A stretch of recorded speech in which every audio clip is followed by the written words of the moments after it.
し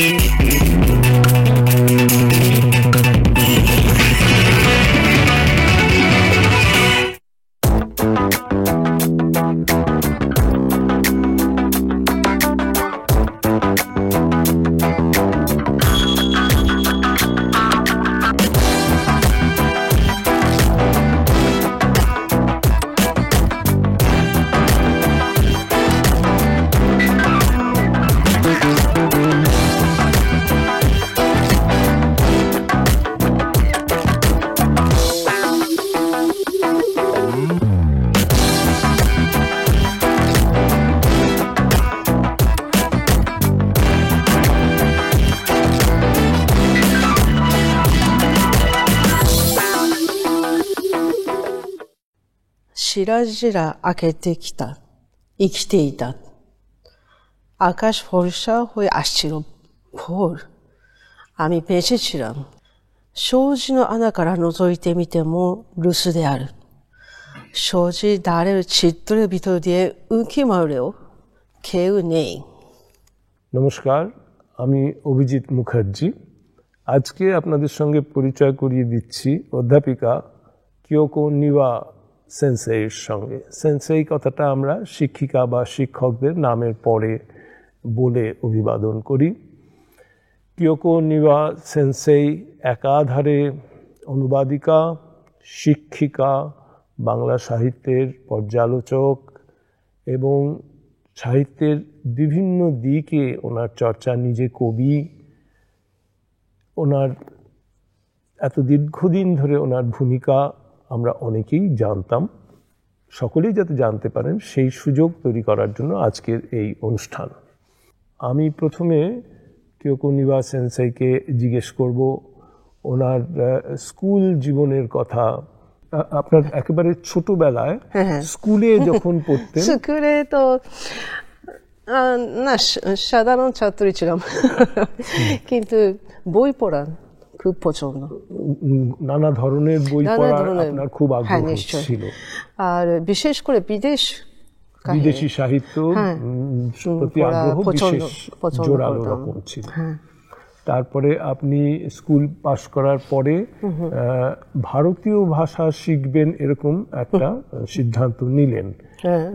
সেটার পেছনে কোনো কাহিনী আছে কিনা? তো ইউনিভার্সিটি ঢোকার আগে আমি স্থির করেছিলাম বিদেশ সাহিত্য নিয়ে কিছু কাজ করব। আর বিদেশ সাহিত্য বলে অনেক তো আছে না, কিন্তু ইংরেজি, ফ্রেঞ্চ, জার্মান এরকম অথবা রাশিয়ান, চাইনিজ এরকম সাহিত্য নিয়ে অনেক পরিচয় হলো, জাপানে অনুবাদও হলো।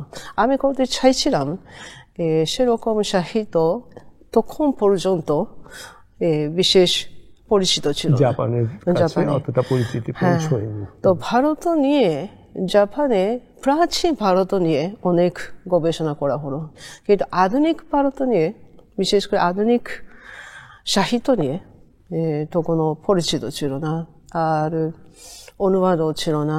সেজন্যে আমি বাছাই করেছি। হ্যাঁ, মানে আমি তো ভাবতেই চমৎকৃত হয়ে যাচ্ছি। স্কুল পাশ করে ইউনিভার্সিটির শিক্ষা শুরু করার আগে সেই বয়সেই ওনার মনে হয়েছে যে ভারত সম্পর্কে জাপান জানে, কিন্তু সেই ভারত প্রাচীন ভারত। আধুনিক ভারতের সাহিত্য মানুষ কী করে জানতে পারবে, ওনার সেখানে কোনো ভূমিকা থাকতে পারে কিনা, উনি সেই কথা ভেবে ভারতীয় সাহিত্যের প্রতি আকৃষ্ট হন, সেটাই চর্চা করবেন মনস্থ করে। তারপরে আপনি কোথায় ভর্তি হলেন কোচিং শিখতে? তারপরে আর তখন আমাদের ইউনিভার্সিটিতে শুধুমাত্র হিন্দি ভাষা শেখানো হলো, সেজন্য আমি বাছাই করেছি হিন্দি ভাষা। প্রথমে হিন্দি ভাষা শিখলেন? হিন্দি বিভাগের ছাত্রী ছিলাম, তো প্রথম থেকে হিন্দি ভাষা শিখে তারপরে হিন্দি সাহিত্য পড়েছি। প্রেমচন্দ, যশপাল, আকিয়া এরকম। আর বিশেষ করে আমি কবিতা ভালোবাসি, তো হিন্দি কবিতাও পড়েছি। তো হিন্দি কবিদের মধ্যে ছায়াবাদী কবিরা আছে। ছায়াবাদী কবিরা? হ্যাঁ, তো নিরালা, পান্থ, মহাদেবী বর্মা, ওই রকম। নিরালা, মহাদেবী বর্মা, হ্যাঁ, সেই কবিদের কবিতা আমার অত্যন্ত ভালো লাগে। আর খেয়াল করলাম ওদের উপরে রবীন্দ্রনাথের প্রভাবও বেশি।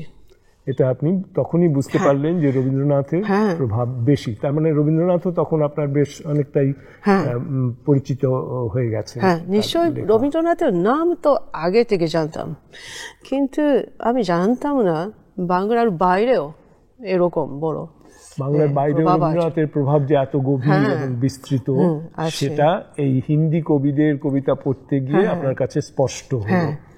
তারপর আপনি রবীন্দ্রনাথের সূত্রে বাংলা কবিতা দিকে আকৃষ্ট হলেন, ভাষাও শিখতে শুরু করলেন।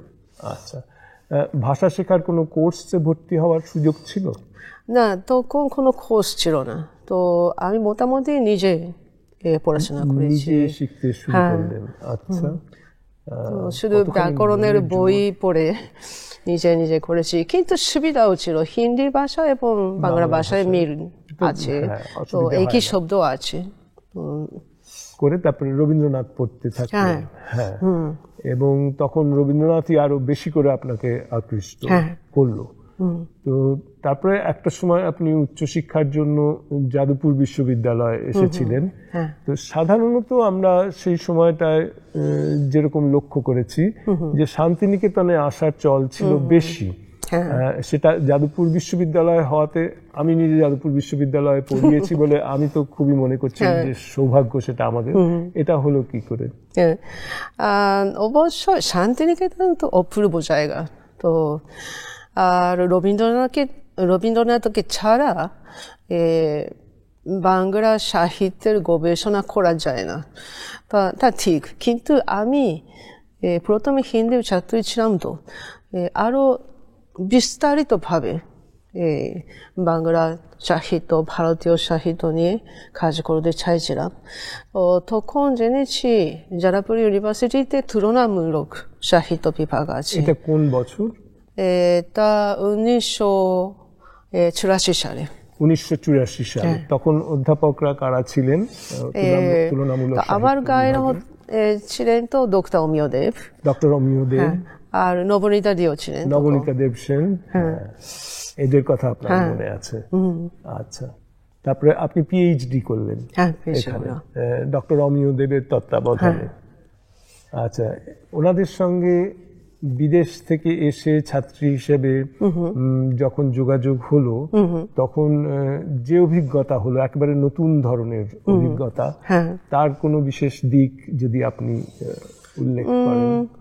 হ্যাঁ, নতুন অভিজ্ঞতা বলতে, কিন্তু বিশেষ অসুবিধা ছিল না। তো যখন আমি বলি রবীন্দ্রনাথ বা বাংলা সাহিত্য নিয়ে গবেষণা করি, তো সবাই খুব খুশি হয়, সাহায্য এবং ওদের মধ্যেও একটা বিশেষ তাগিদ ছিল আপনাকে যতটা সাহায্য করা যায়। তারপর আপনার পিএইচডি শেষ হলো কোন বছর? 88 সালে।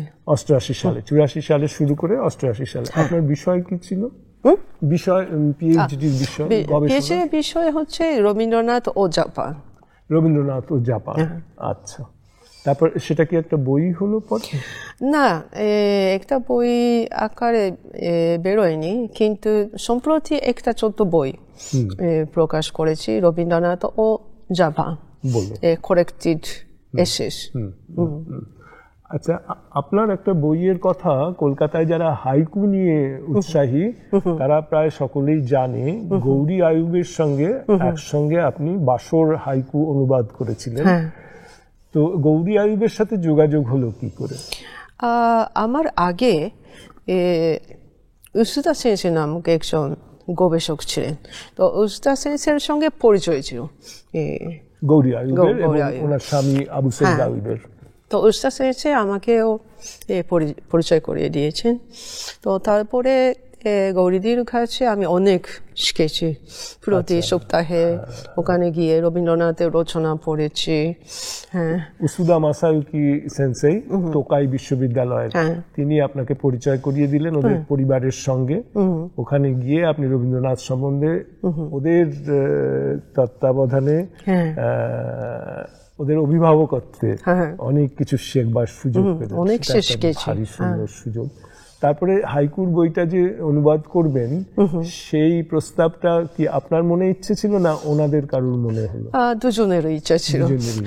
হাইকুর কথাটা ওঠাতে দুজনেরই মনে হলো যে বাসই যেহেতু সবচেয়ে বেশি পরিচিত বিদেশের কাছে, ফলে করা যাক।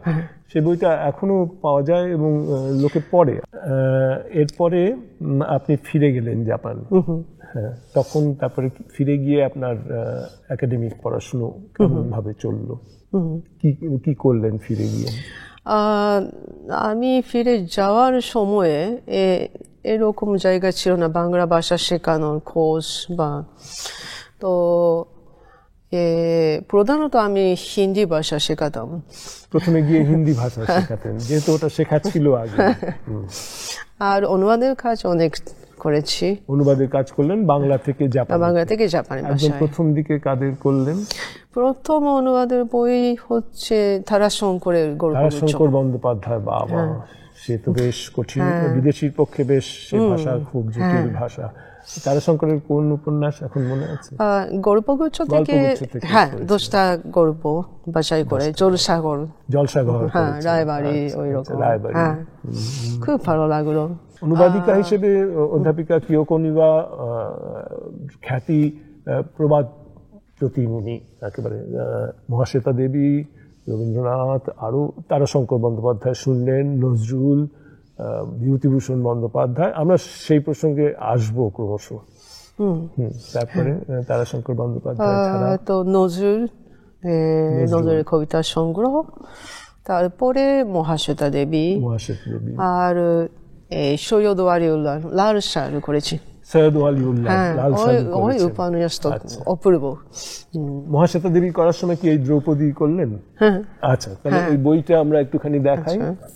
এই দ্রৌপদী, এটা হচ্ছে মহাশ্বেতা দেবী বইয়ের প্রচ্ছদটা। আচ্ছা, তারপরে লাল সালু করলেন। এই সময় আপনার এই অনুবাদ সূত্রে সাহিত্যিকদের বা সাহিত্য আলোচকদের সঙ্গে কোনো যোগাযোগ হয়, বা বাংলা ভাষার অন্য অধ্যাপকদের সঙ্গে? জাপানে অত বেশি যোগাযোগের তখন পরিস্থিতি ছিল না, কিন্তু ওখানে অনুবাদ পড়ে আপনি পাঠক পাঠিকাদের মধ্যে কেমন প্রতিক্রিয়া পেলেন? না, ভালো প্রতিক্রিয়া। তারা মনে করলেন যে তারা এতে নিবিষ্ট হলেন? হ্যাঁ, অন্য পাঠকরা বলেছে অন্য ধরনের স্বাদ আছে, অন্য ধরনের সাহিত্যের স্বাদ পেলেন তো পাঠকরা। আর কিন্তু এও বলা হয়েছে জাপানি সাহিত্যের সঙ্গে এক ধরনের মিলও আছে, মিলও আছে, সেটা অনুভব করলেন। সেই সময় আপনি যে নির্বাচন করছেন যে কোন লেখক বা লেখিকার কোন লেখাটা অনুবাদ করবেন, সেটা কি মূলত বাংলার পাঠকদের কাছে তাদের প্রতিষ্ঠা কতটা, খ্যাতি কতটা, সেটাকেই বিবেচনা করে যে এইগুলো যেহেতু বাংলার পাঠকরাও খুব মন দিয়ে পড়েছেন, তাহলে দেখি আমার জাপানের পাঠক পাঠিকারা তাদের পড়ে কেমন লাগে? দুদিক দিয়ে বিবেচনা করে। যখন তারাশঙ্কর অনুবাদ করছেন, অথচ ঠিক পরামর্শ করার মতো তেমন মানুষকে হাতের কাছে পাওয়া যাচ্ছে না, আপনি আপনার নিজের বিবেচনায় যেমন করা উচিত বলে মনে হলো সেটা করলেন। আজকে অনেক দিন পরে আপনার অভিজ্ঞতা, বাংলা সাহিত্যের সঙ্গে আপনার পরিচয় আরো অনেক সমৃদ্ধ হওয়ার পরে সেগুলো পড়ে আপনার কি কখনো কোথাও মনে হয় যে এখন হলে আপনি একটু অন্যভাবে করতেন, একটু পাল্টাতেন অনুবাদটা? এখন কখনো মনে হয়? হ্যাঁ, ওই পুরনো অনুবাদ করতে গিয়ে কখনো মনে হয় যে কোনো দিক হয়তো এখন হলে একটু অন্যভাবে? হ্যাঁ, নিশ্চয়ই। বিশেষ করে কবিতার অনুবাদ, সেই সময় পাল্টাতে করতে চাইছিলাম। নজরুল ছাড়া আর কার কবিতা অনুবাদ করেছিলেন?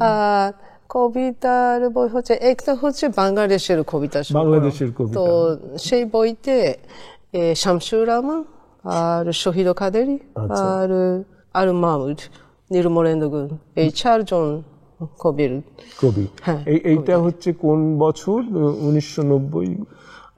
তো বছর তো মনে নেই। আচ্ছা, ওই 88-তে আপনার পিএইচডি হয়ে গেছে, তারপরে ফিরে গিয়ে আপনি করছেন ওই 90-এর দশকের গোড়ার দিকটা হবে। আচ্ছা, শহীদ কাদরী, নির্মলেন্দু গুণ, আল মাহমুদ, শামসুর রহমান, এদের কবিতার অনুবাদ।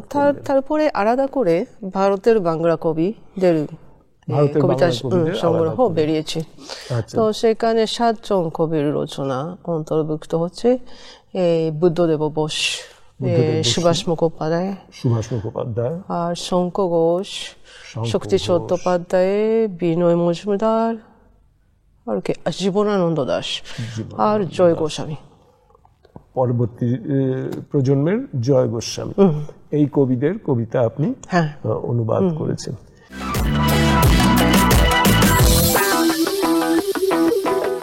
আপনার ব্যক্তিগতভাবে সবচেয়ে প্রিয় কবি কে? রবীন্দ্রনাথের পরে যারা আপনার প্রিয় সবচেয়ে কে? কোন কবিতা? সবাইকে ভালো লাগে। হ্যাঁ, আসলে আমি একটু অন্য কথা বলতে চাইছি। আমি নিজে বাংলা ভাষার পড়াশোনা করেছি প্রথমে। তো তখন ঠিক বাংলা উচ্চারণ কখনো শুনিনি। পড়তে পেরেছি কিন্তু কথা বলতে পারলাম না। তো 1984 সালে প্রথমে এখানে এসেছিলাম। তখন প্রথমবার খাঁটি বাংলা উচ্চারণ শুনেছি। তো খুব ভালো লেগেছে, মুগ্ধ হয়েছি এই নরম সুন্দর এই উচ্চারণ। সেজন্য কবিতাকে বিশেষ করে ভালোবাসি, এই ছন্দ মিল উচ্চারণ, এইসব শব্দের দিকটা। আপনি প্রথমে বাংলা যখন শিখছেন শুধু ছাপার অক্ষর পড়ে শিখছেন। বাঙালি যখন বাংলা বলে তার খুব বেশি নমুনা আপনার কাছে আসতো না। এখানে যাদবপুরে পড়তে এসে, গবেষণা করতে এসে আপনি যখন বাঙালিদের বাংলা উচ্চারণ শুনলেন, আপনি মুগ্ধ হয়ে গেলেন, আপনাকে বিশেষভাবে আকৃষ্ট করলো। এবং তখন ওই বাংলা উচ্চারণের যে ধ্বনি মাধুর্য, সৌন্দর্য ধ্বনির, সেইটা বিশেষভাবে আপনাকে একেবারে ডুবিয়ে রাখলো সেটার মধ্যে। এবং এই কবিদের মধ্যেও আপনি সেই জিনিসটা পেয়ে আপনার উৎসাহটা বজায় রইল। এখন এই যে বুদ্ধদেব বসু আর জয় গোস্বামী, একেবারে অন্যরকম দুরকম ধারা। একটা তো হচ্ছে শব্দ ব্যবহারের মাধুর্য, ধ্বনি মাধুর্য। এছাড়াও আর কোনো বিশেষত্ব আপনাকে সেই সময় টেনেছিল বলে কিছু মনে পড়ে?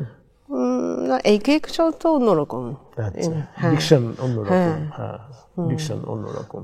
সেই বৈচিত্র্যটাও আপনার মনে হয়েছিল যে দুটোই পাঠকরা পড়ে দেখুক, তাদের কি মনে হয়। আচ্ছা, এইভাবে অনুবাদ চললো কতদিন, কত বছর? অনেক বছর। 20 বছর? 20-30 ওইরকম। 20-30 বছর আপনি অনুবাদ করলেন। আর তখন অনুবাদ ছাড়া সাহিত্য পড়ার সুযোগ কিরকম ছিল আপনার কাছে? অবশ্যই প্রবন্ধ লিখেছি অনেক। আপনি প্রবন্ধ লিখেছেন সে সময় বাংলা সাহিত্য নিয়ে? বাংলা সাহিত্য নিয়ে। আচ্ছা, সেগুলো ছাপা হতো কোথায়? জাপানে। জাপানের পত্রিকা আলাদা? ইউনিভার্সিটির পত্রিকায় বা অন্য ইউনিভার্সিটির পত্রিকায়। আচ্ছা, এটা কোন university? Tokyo university of foreign studies. আচ্ছা, টোকিও ইউনিভার্সিটি ফরেন স্টাডিজ কবে নাগাদ প্রতিষ্ঠা হলো? কবে নাগাদ মানে কবে নাগাদ এই বাংলা ভাষা শেখা সুযোগ, বাংলা ভাষা চর্চা? বাংলা ভাষা তো শুধুমাত্র 12 সাল আগে চালু হয়েছে। 12 সালে চালু হয়েছে। তখন আপনি এদের ওখানে প্রবন্ধ এবং বাংলা ভাষা সাহিত্য নিয়ে চর্চা করছেন। আচ্ছা, তখন তো ছাত্রছাত্রীরা ওখানে ভর্তি হচ্ছে, তাদেরকেও শেখাচ্ছেন বাংলা সাহিত্য সম্বন্ধে, ভাষা তো শেখাচ্ছেন। তখন আপনার সহকর্মীরা কি কারা ছিলেন? না, প্রথমে আমি একাই। আপনি একাই ছিলেন? আচ্ছা। টোকিও বিশ্ববিদ্যালয়, Tokyo university of foreign studies, তাতে আপনি একাই সাউথ এশিয়ান স্টাডিজের অধ্যাপিকা হিসেবে বাংলা শেখাচ্ছেন, বাংলা সাহিত্যও পড়াচ্ছেন, আর পাশাপাশি প্রবন্ধ লিখছেন, অনুবাদ তো চলছে এই 20 বছর, 25 বছর, 30 বছর ধরে। এই যে কাজ ভাগ করে নিচ্ছে, সেটারও কি অনুপাতের একটু তফাৎ হতে থাকলো সময়ের সঙ্গে সঙ্গে? পড়ানোর দিকে একটু বেশি সময় দিতে হলো, প্রবন্ধ লেখায় একটু সময় কমে এলো, কিংবা অনুবাদে একটু সময় কমে এলো, এরকম কিছু কি হলো?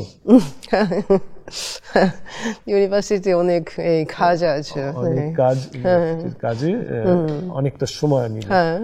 আচ্ছা, আপনি এই রবীন্দ্র রচনাবলী জাপানি ভাষায় অনুবাদ হয়েছে, অনেক অনুবাদক অনুবাদিকা একসঙ্গে কাজ করেছেন, তার মধ্যে একটা উল্লেখযোগ্য অংশ আপনি অনুবাদ করেছেন। না, রচনাবলীর মধ্যে আমি একটা প্রবন্ধ লিখেছি, আর তখন আমি এখানে ছিলাম। তখন আপনি কলকাতায় ছিলেন? আচ্ছা আচ্ছা আচ্ছা। এই যে রবীন্দ্র রচনাবলী জাপানি ভাষায় অনুবাদ হলো, এই পুরো প্রকল্পটা সম্বন্ধে ধরুন আমাদের এখানে আমরা চট করে একজন বিশাল বড় কবি বা লেখকের সম্পূর্ণ রচনাবলী অনুবাদ করবার জন্য একাধিক অনুবাদককে নিয়োগ করে, এরকম তো সচরাচর হয় না। ফলে আমাদের কৌতূহল হলো যে কাজগুলো শুরু হয় কি করে, একদম কেন্দ্রে কোনো কেউ থাকেন কিনা, তারপরে সেটা একটু যদি সেই প্রক্রিয়াটা বলেন। রবীন্দ্রনাথের রচনাবলী আগেও ছিল, যখন রবীন্দ্রনাথ জাপানে এসেছেন তখন থেকে শুরু হয়েছে, ইংরেজিতে অনুবাদ হওয়া। কিন্তু তখন তো বেশিরভাগ রচনা তো ইংরেজি থেকে অনুবাদ করা হলো। আচ্ছা, ইংরেজির মাধ্যমে অনুবাদ করা হলো, অনুবাদের অনুবাদ। তো তারপরে তো নতুন সংকলন, নতুন রচনাবলী প্রকাশ করার এই আগ্রহ জন্মেছে, আর বাংলা ভাষা থেকে সরাসরি অনুবাদ করা উচিত, সেই জন্য নতুন করে হয়েছে। এটা কারা কারা করলেন? প্রফেসর কাজুও আজুমা, তো আর প্রফেসর মরিমোতো, ওই দুজনে সম্পাদনা করেছেন। তো অনুবাদক তো অনেকে করেছেন না? আচ্ছা, এরা বাংলা শিখেছিলেন কোথায়? সেই উস্তাদ সেন্সেও ছিলেন, আর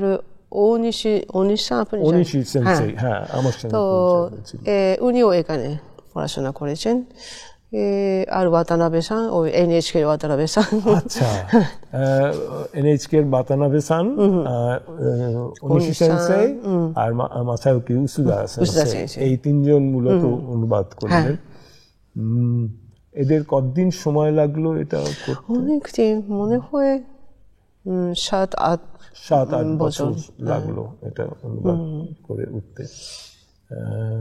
এদের কি কোনো আলাদা আলাদা বিভাগ ছিল, যে কবিতাটা অমুক করবেন, কিরকম ছিল? প্রথম আর দ্বিতীয় খণ্ড হচ্ছে কবিতা, তারপরে গল্প, আচ্ছা, প্রবন্ধ, উপন্যাসও আছে, গোড়া। এগুলো কে করবেন? মানে উপন্যাস একজন করবেন, কবিতাগুলো আরেকজন করবেন, এভাবে কি ছিল? হ্যাঁ, আলাদা করে। আচ্ছা, তাহলে উপন্যাসটা কে করলেন? উপন্যাস তো গোড়ার অনুবাদ আজুমা সেন্সেই নিজেই করেছে। আচ্ছা, আজুমা সেন্সেই নিজে গোড়া অনুবাদ করলেন। আচ্ছা, আর গল্পগুলি তো ওনিশি সেন্সেই গল্প, আর নিশিওকা সানও করেছেন। আচ্ছা, উনিও ভালো বাংলা জানেন। আচ্ছা, আর উসুদা সেন্সেই শেষের কবিতা অনুবাদ করেছেন, আমি জানি। সেটা আলাদা করে প্রকাশিত হয়েছে। এছাড়া উনি অন্য গল্পের অনুবাদও করেছেন। কবিতা কারা করেছেন? কবিতা আসলে দুঃখের বিষয় হচ্ছে, কবিতা তো সরাসরি বাংলা থেকে অনুবাদ করা হলো না। তো কবিতার অনুবাদ খুব কঠিন ব্যাপার, তো জাপানি কবিরা অনুবাদ করেছে। আচ্ছা আচ্ছা, কিন্তু ইংরেজির মাধ্যমে। হ্যাঁ, কিন্তু যাতে কাব্য গুণটা বজায় থাকে, কবিতা হিসেবেই যাতে পড়তে পারে। আর কোন লেখক কি আছেন যাদের পুরো রচনাবলী অনুবাদ হয়েছে জাপানি ভাষায়? বাংলা থেকে নেই, আর রবীন্দ্রনাথ ছাড়া নেই। আচ্ছা, নজরুলের শুধু কবিতা অনেক না বেশি হয়নি। আচ্ছা আচ্ছা, আল মামুদের কবিতা আপনি তো অনুবাদ করেছেন। কে? আল মামুদ। হ্যাঁ। আর কেউ করেছেন ওখানে? শামসুর রহমান। শামসুর রহমান আপনি করেছেন। এছাড়া আপনি ছাড়া অন্য কেউ কি ওখানে? না, বেশি এখনো করেননি। আচ্ছা, বাংলা সাহিত্যে যাদের অনুবাদ করলেন তারা ছাড়া যে লেখকেরা, ধরুন সতীনাথ ভাদুড়ী কিংবা প্রেমেন্দ্র মিত্র, আমাদের এখানে খুব জনপ্রিয় সুনীল গঙ্গোপাধ্যায়, শীর্ষেন্দু মুখোপাধ্যায়, এদের কি অনুবাদের? তো এ পর্যন্ত নেই, তো আরো অনেক আছে। অনেকেই আছেন, জগদীশ গুপ্ত আছেন, সুবোধ ঘোষ আছেন, নাম শেষ করা যাবে না। বাংলাদেশের লেখক লেখিকা আছেন। আপনার এখন যারা ছাত্রছাত্রী টোকিও ইউনিভার্সিটি অফ ফরেন স্টাডিজের, তাদের কি অনুবাদক হওয়ার জন্য আপনারা উৎসাহ দিচ্ছেন? হ্যাঁ, একজন দুইজন তো আছে, কিন্তু এখনো এই সব কোর্স শেষ হয়নি। এখনো কোর্স শেষ হয়নি। আচ্ছা আচ্ছা, কিন্তু তারা অনুবাদক বা অনুবাদিকা হবেন বলে মোটামুটি মনস্থির করেছে আছে, এবং আপনারাও তাদের প্রাথমিক কাজ দেখে আশাবাদী যে তারা করে উঠতে পারবেন। এই সংখ্যাটাও তাহলে বাড়বে এই কোর্সটার মাধ্যমে। তাহলে এটা আমাদের কাছে একটা শিক্ষণীয় যে বিদেশি ভাষার কোর্স সেই ভাষার সাহিত্যেরও অনুবাদকে একেবারে নিশ্চিতভাবে আরো অনেক বিস্তৃত অনুবাদের সম্ভাবনা তৈরি করলো, ক্ষমতাও তৈরি হলো। এটা কি একেবারে আপনাদের পরিকল্পনার মধ্যেই ছিল যে আমাদের এই কোর্সটা যেন অনেক অনুবাদক তৈরি করতে পারে, যাতে ইংরেজি থেকে না করতে হয়, সরাসরি বাংলা থেকে যাতে করতে পারে, এইভাবে হলো? আচ্ছা, এখন তো আপনারা একটা নতুন সাময়িকী, ম্যাগাজিন, জার্নাল বের করছেন বাংলা সাহিত্য নিয়ে। এটা ট্রাইলিঙ্গুয়াল, ত্রিভাষিক, মানে বাংলা, ইংরেজি, জাপানি, যে কোনো একটা ভাষায় লেখা যেতে পারে। যারা পড়বেন অধিকাংশই আপনার প্রতিষ্ঠান থেকে পাশ করেছেন, এবং তাদের সেই ক্ষমতাই রয়েছে যে ইংরেজিতে লেখা হলে ইংরেজিটাই পড়ে নেবেন, বাংলাটায় বাংলায় পড়ে নেবেন, জাপানিতে তো তাদের মাতৃভাষা পড়তেই পারবেন। এছাড়া আপনি এই এখন কবিতার অনুবাদে আপনার একটা বিশেষ পক্ষপাত আছে, আপনি বেশি ভালোবাসেন। আর ভবিষ্যতে আর কি কি অনুবাদ করবার ইচ্ছে আছে বলে আপনার মনে হয়? আরো কবিতার অনুবাদ করতে চাই, কিন্তু পুরনো অনুবাদ আরো ব্রাশ আপ করে, আরো ভালো করে অনুবাদগুলোকেই আবার নতুন করে করার ইচ্ছা আছে। সেটা বেশি জোরালো হচ্ছে, একেবারে শক্তি চট্টোপাধ্যায়, আল মামুদ, সকলেরটাই।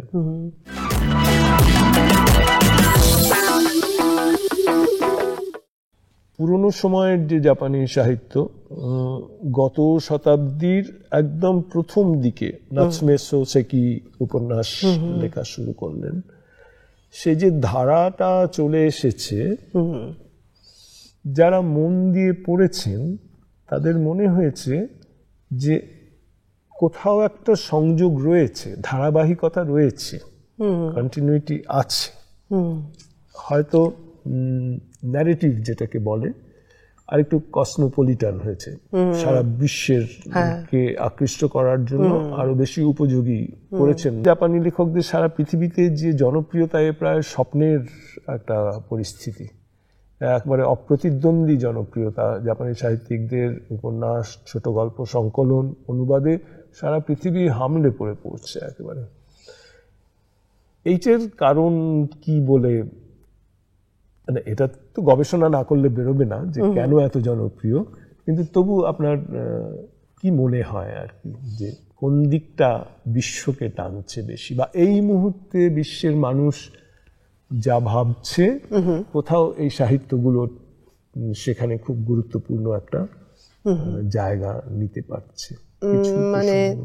মানে জাপানি সাহিত্যের থেকে মানুষ ঠিক কি পাচ্ছে যে কারণে এত আকৃষ্ট হচ্ছে? যেমন ধরুন হাইকু তো খুব বিশিষ্ট আকারের কবিতা, শুধু ছোট নয়,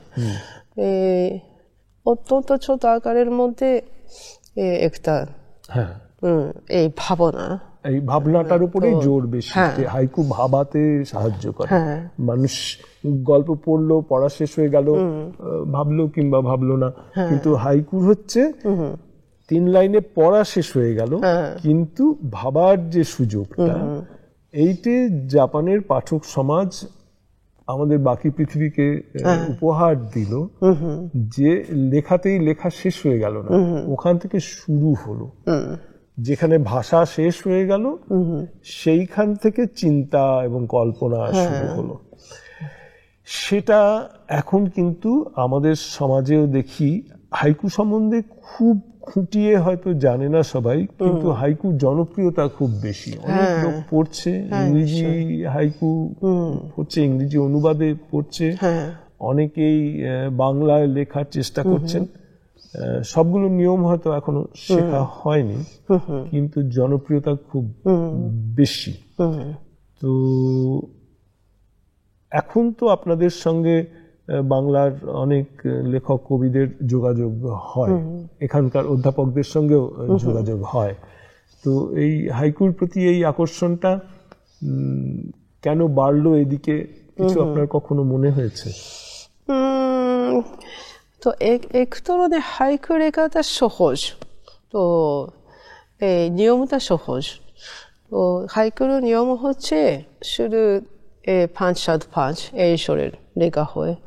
আর একটা নিয়ম হচ্ছে ঋতু সম্পর্কিত শব্দ থাকতে হয়, কিগো থাকতে হয়। খুব ছোট্ট 3টে লাইন, শিরাজিরা আকেতে কুরু ইকিতে ইতা, বাংলা অনুবাদ করেছেন উনি। আকাশ ফর্সা হয়ে আসছিল, ভোর, আমি বেঁচে ছিলাম। এটা বাংলায় অনুবাদ হলো। এখান থেকে পাঠক তার চিন্তার একটা যাত্রায় ডুবে যাবেন। হাইকুর একটা গঠন প্রক্রিয়া আছে। 3টে লাইন, ছোট হলেও 3টে লাইন। প্রথম লাইনে থাকবে 5টি দল। দল মানে ইংরেজিতে আমরা যেটাকে সিলেবল বলি, আবার অনেকে বলেন যে মোড়াও বলা যেতে পারে। 5টা দল। দ্বিতীয় লাইনে থাকবে 7টি দল, 7টা সিলেবল। আর তৃতীয় লাইনে থাকবে আবার 5টা সিলেবল।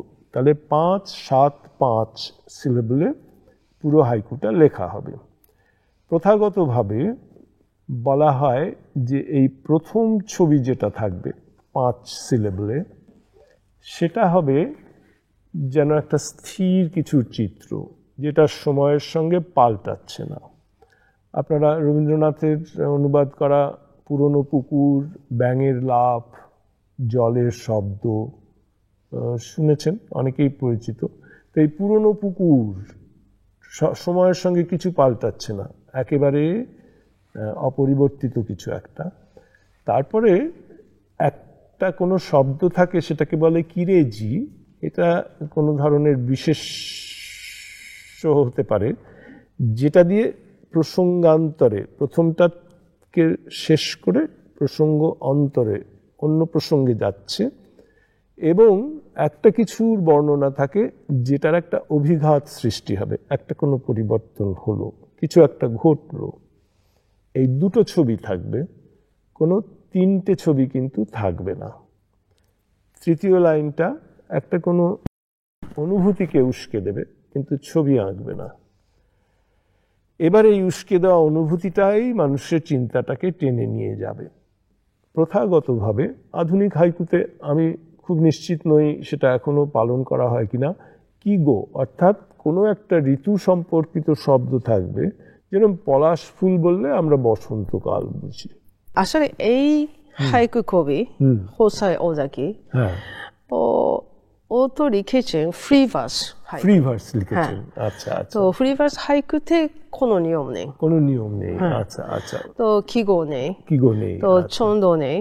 তো তিনি মাঝে মাঝে লেখেন একটু লম্বায়, লম্বা পাঁচ সাত পাঁচ নয়, অথবা অত্যন্ত ছোট ছোট রকমের আছে এরকম শিখি ওসেমো হিটোরি অত্যন্ত ছোট কাশি হরে ওয়েকা, এটা খুব বিখ্যাত। আচ্ছা, এটা খুব বিখ্যাত হাইকু। তো হাইকু বিবর্তন হচ্ছে, অনেক স্বাধীনতা নেওয়া হচ্ছে। তো একটা কোনো হাইকু আপনার যদি মনে থাকে যেখানে একটা কিগো আছে, ঋতু বিষয়ক শব্দ আছে, তো সাধারণত আছে, সেটা বলুন একটু। আর সেটা বাংলাটাও বলুন। খাকি কুয়েবা কানেগা নারু নারি হোরিউজি।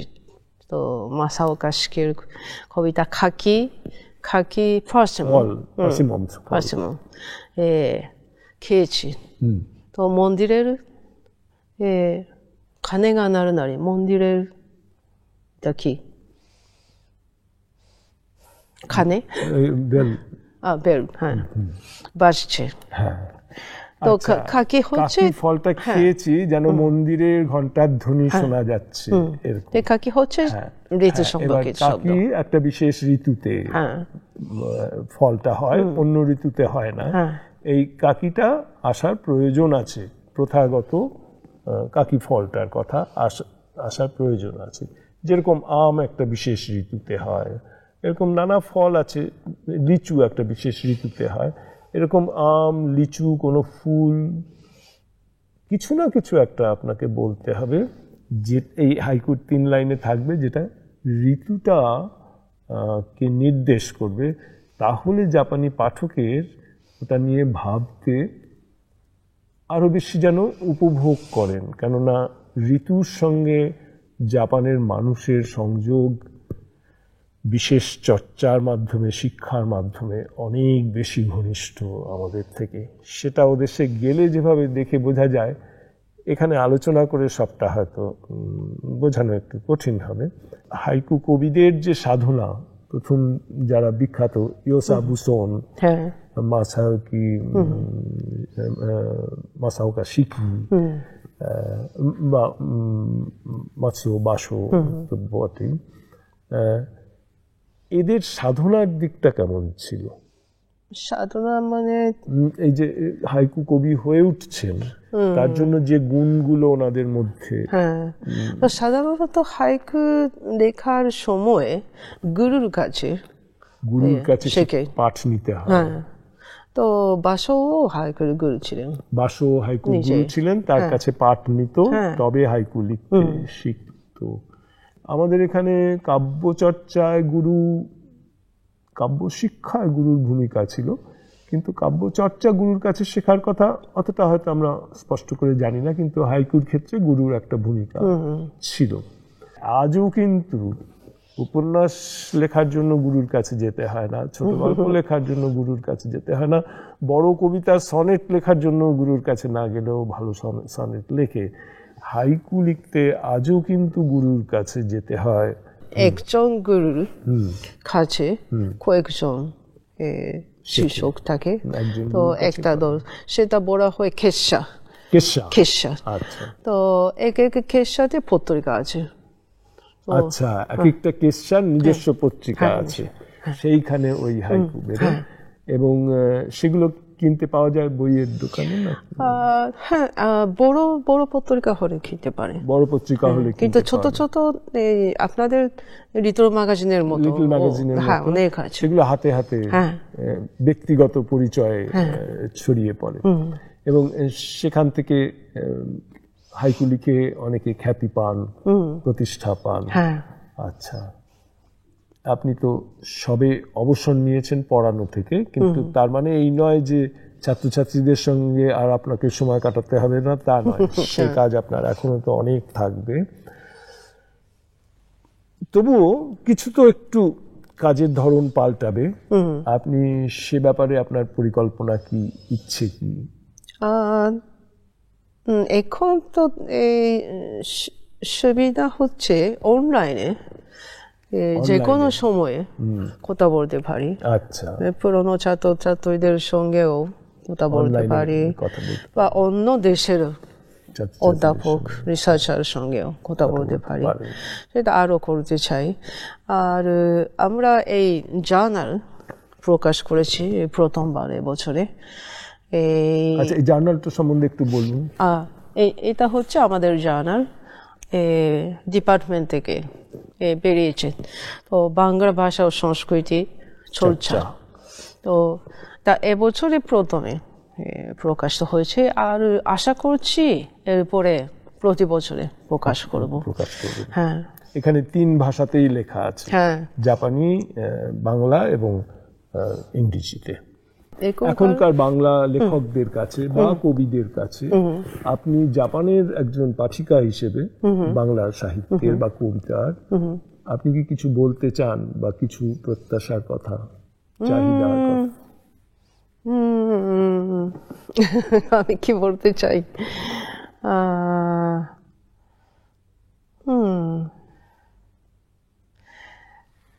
খুব আধুনিক লেখক লেখিকা সম্পর্কে আমি বিশেষ জানি না, কিন্তু আপনাদের বাংলা, শুধু বাংলা সাহিত্য কেন, ভারতীয় সাহিত্যে ও লম্বা এই সমৃদ্ধ ইতিহাস তো আছে।